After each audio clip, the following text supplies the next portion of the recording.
आप सुन रहे हैं बंजारानिक रहस्य, जिसके लेखक हैं आरबी राठौड़। भाग 2।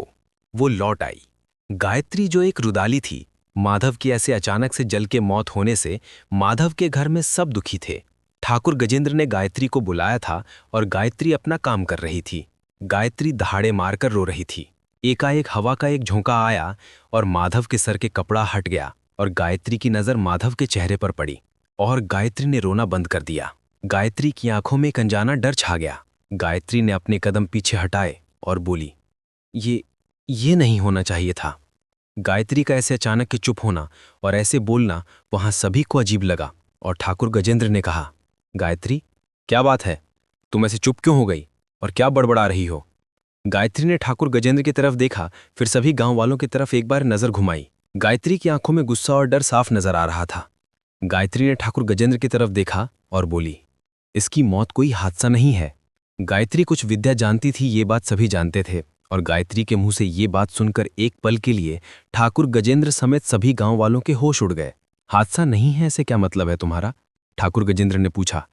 गायत्री ने अपनी आवाज भारी करते हुए कहा, मैंने तुमसे कहा था ठाकुर कि वो गलती मत करना। ये उसी गलती का परिणाम है। माधव की मौत जलकर हुई है, ये बात सच है, लेकिन इसे जलाया उसी ने है। गायत्री के मुंह से ये बात सुन ठाकुर गजेंद्र समेत सभी गांव वाले चौंक गए। एक पल के लिए सभी के शरीर में एक करंट सा दौड़ गया और सभी के रोंगटे खड़े हो गए। ठाकुर गजेंद्र ने हिचकिचाते हुए कहा, ये तुम क्या बोल रही हो? ऐसा कैसे हो सकता है? उसको मरे तो। इतना कहते हुए ठाकुर गजेंद्र चुप हो गया और गायत्री ने आगे कहा, हाँ ठाकुर, उसको मरे पूरा महीना बीत गया है, लेकिन वो लौट आई है, साफ नजर आ रहा है। माधव की मौत तो शुरुआत है, ये खतरा पूरे गांव पर छा चुका है। गायत्री के इतना कहते ही पूरा गांव डर के साए में आ गया हो। किसी के मुंह से आवाज भी निकलने का नाम न ले रही थी। ठाकुर गजेंद्र फटी आंखों से कभी गायत्री की तरफ तो कभी माधव की तरफ देख रहा था। गायत्री ने गुस्सा करते हुए ठाकुर गजेंद्र समेत सभी गांव के लोगों से कहा, उस रात मैंने आप सभी को मना किया था वो काम करने से, लेकिन आप सभी ने मेरी बात नहीं मानी। अब वो लौट आई है और पहले से ज्यादा शक्तिशाली बनकर लौटी है। उसी ने माधव की बलि ली है और अब ये सिलसिला चलता रहेगा जब तक कि वो पूरे गांव को शमशान न बना दे। ठाकुर गजेंद्र ने कहा, तू झूठ बोल रही है। हमने उस रात जो किया था वो गांव की भलाई के लिए किया था और तेरी बात नहीं मानी थी, इसलिए तो हम सबको डराने की कोशिश कर रही है। गायत्री ने ठाकुर गजेंद्र से कहा, डराने की कोशिश और मैं कर रही हूं? ये मत भूलो ठाकुर कि मैं कौन हूं। जो तुम देख नहीं सकते वो सब मैं महसूस कर सकती हूं। माधव के शरीर से तुम सभी को जले हुए मांस की गंध आ रही है, लेकिन मुझे तो कुछ और ही दिख रहा है। हरिया, जो माधव का पिता था, उसने गायत्री से डरते हुए पूछा, गायत्री बेटा, तुम मुझे बताओ तुम्हें क्या नजर आ रहा है? गायत्री ने हरिया की तरफ देखा, फिर ठाकुर गजेंद्र और गांव वालों की तरफ देखकर बोली, आप सभी में से कितने लोगों को लगता है कि मैं झूठ बोल रही हूं या आप सभी को डराने की कोशिश कर रही हूं? सभी गांव वालों ने अपना सर नीचे कर लिया। किसी में भी गायत्री के इस सवाल का जवाब देने की हिम्मत नहीं थी। गायत्री ने एक नजर ठाकुर गजेंद्र की तरफ की और ठाकुर गजेंद्र से पूछा, क्यों ठाकुर? मैंने कहा कि वो लौट आई है और ये सिर्फ शुरुआत है। इस बात पर तुम्हें लगता है कि मैं झूठ बोल रही हूं? ठाकुर गजेंद्र ने गायत्री की आंखों में आंखें डालते हुए कहा, हाँ, मुझे लगता है तू झूठ बोल रही है और हम सभी को डराने की कोशिश कर रही है। गायत्री ने माधव के शव की तरफ देखा और ठाकुर गजेंद्र से कहा, देखो ठाकुर, माधव के जले हुए चेहरे की तरफ देखो। गायत्री के इतना कहते ही ठाकुर गजेंद्र समेत सभी गांव वाले माधव के जले हुए चेहरे की तरफ देखने लगे, लेकिन किसी को कुछ भी असामान्य नहीं लगा। माधव का चेहरा पूरी तरह जल के काला पड़ चुका था। ठाकुर गजेंद्र ने कहा, माधव का चेहरा जल के काला पड़ चुका है और ऐसा कुछ भी नहीं है जो असामान्य है। गायत्री ने कहा, एक बार फिर से देख लो ठाकुर।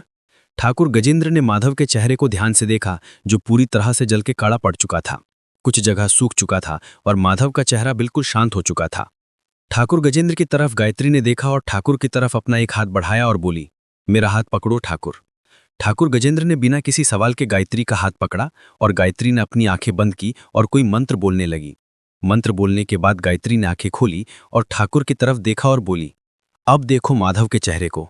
ठाकुर गजेंद्र ने अपनी नजर माधव के चेहरे की तरफ की और जो उसने देखा उसे देखकर ठाकुर गजेंद्र का दिल दहक गया। उसके हलक से आवाज नहीं निकल रही थी। माधव का वो चेहरा जो कुछ देर पहले तक जला हुआ काला पड़ा था, वो चेहरा अभी ठाकुर गजेंद्र को जलता हुआ नजर आ रहा था। माधव के चेहरे पर मांस के लोथड़े जल रहे थे और उसके चेहरे से आधा मांस गायब था। माधव का चेहरा आधा मांस से और आधा बिना मांस के सिर्फ खोपड़ी दिख रही थी। ये देखकर ठाकुर गजेंद्र में डरते हुए गायत्री का हाथ छोड़ दिया। गजेंद्र के चेहरे पर डर साफ दिख रहा था। ठाकुर गजेंद्र ने डरते हुए गांव वालों की तरफ देखा और डरते हुए बोला, गायत्री सच बोल रही है। ये सुन सभी गांव वालों में डर छा गया और सभी गांव वाले डरते हुए गायत्री के पैरों में घिर गए और डरते हुए बोलने लगे, गायत्री अब क्या होगा, हमारी रक्षा करो। गायत्री ने सभी को आश्वासन दिया और सभी को शांत किया। फिर गायत्री ने एक नज़र माया की तरफ और उसके गर्भ में पल रहे बच्चे की तरफ डाली और विवेक से देखकर विवेक से बोली। गायत्री ने विवेक से कहा, विवेक, सूर्यास्त होने से पहले माया को यहाँ से दूर ले जाओ और फिर कभी माया या उसके बच्चे को यहाँ आने मत देना। माया की बात सुन और वहां जो कुछ भी हुआ वो सब देख विवेक ने बिना कोई सवाल किए सिर्फ हाँ में सर हिलाया और माया को कार में बैठाया। माया अभी भी अपने होश में नहीं थी। माया की हालत देख गायत्री ने अपने गले से एक रुद्राक्ष की माला निकाली और माया के गले में डाल दी और विवेक से कहा, एक बात ध्यान में रखना विवेक, माया के गले से रुद्राक्ष की माला तब तक नहीं निकलनी चाहिए जब तक उसका बच्चा जन्म न ले ले, और जैसे ही माया का बच्चा इस दुनिया में आए तब माया के गले से ये माला निकाल देना और बच्चे के गले में ये पहना देना। और ध्यान रखना कि रुद्राक्ष कभी भी उस बच्चे से अलग नहीं होना चाहिए और ये तुम्हारी जिम्मेदारी रहेगी, और ये रुद्राक्ष माया और उस बच्चे की रक्षा करेगी। और जब माया के गले से रुद्राक्ष निकालो उससे पहले उसके हाथ में ये धागा बांध देना, और ये दूसरा धागा तुम्हारे हाथ में बांध रही हूँ, ये तुम्हारी रक्षा करेगी। और एक बात ध्यान रखना, इस गांव की सीमा पार करते समय तुम्हारी गाड़ी चाहे कुछ भी हो जाए रोकना मत, चाहे कुछ भी हो जाए। कहते हुए विवेक के हाथ में एक मंत्रित धागा और एक मंत्रित धागा दिया माया को बांधने के लिए, और साथ ही कहीं भी ना रुकने की चेतावनी दी। विवेक ने बिना कोई सवाल किए हाँ में सर हिलाया, माया को कार में बैठाया और कार स्टार्ट किया और माया को लेकर वहां से चला गया। विवेक के वहां से जाने के बाद गायत्री ने ठाकुर गजेंद्र से कहा, अब हमें माधव का अंतिम संस्कार करना चाहिए। गायत्री के कहने पर सभी गांव वाले और ठाकुर गजेंद्र अपने सेवक के समेत माधव के शव यात्रा निकालकर कालापुर शमशान की तरफ निकल गए।